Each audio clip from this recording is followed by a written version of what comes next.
Alright, so continuing from where we left off, we're now going to discuss windows. You can think of windows sort of like tabs in your browser where you can easily switch between them. And to keep track of your windows, say right here.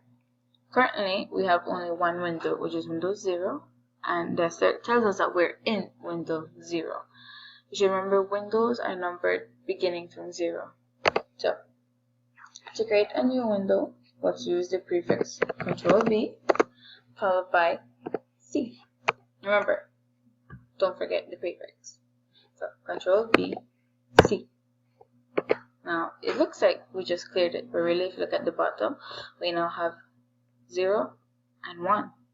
That's because we have two windows, Window 0, Window 1. And currently we are at Window 1, which is why this has a little asterisk sign. So just to sort of differentiate it, let's split it horizontally, like we did. So we press Control-V and go. Now, let's create a new window.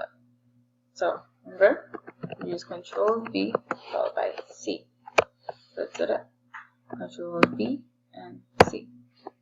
Now look at the bottom again. We have Window 0, Window 1, and Window 2.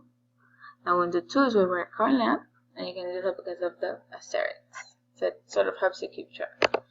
Now to differentiate this one, let's print it vertically. So remember Control-V, sign. Now, say you want to switch between your windows, like you would switch between your tabs. What we do is we press Control-V and N for next. Let's try that. Control-V, N. And now we're back at our first window, Window 0, and you can look at the bottom. That's where the asterisk sign is pointing at, Window 0.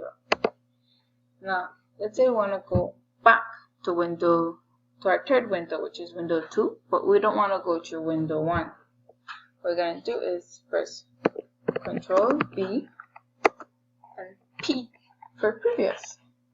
So let's try that one. Control-V, P. And see, we're back at Window 2.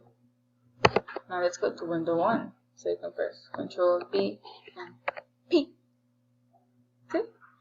That simple. But it's a little bit confusing, I guess. But once you remember the commands, everything becomes simple. And you also have to remember the prefix. If you don't use the prefix, then TMUX will know you're talking to it.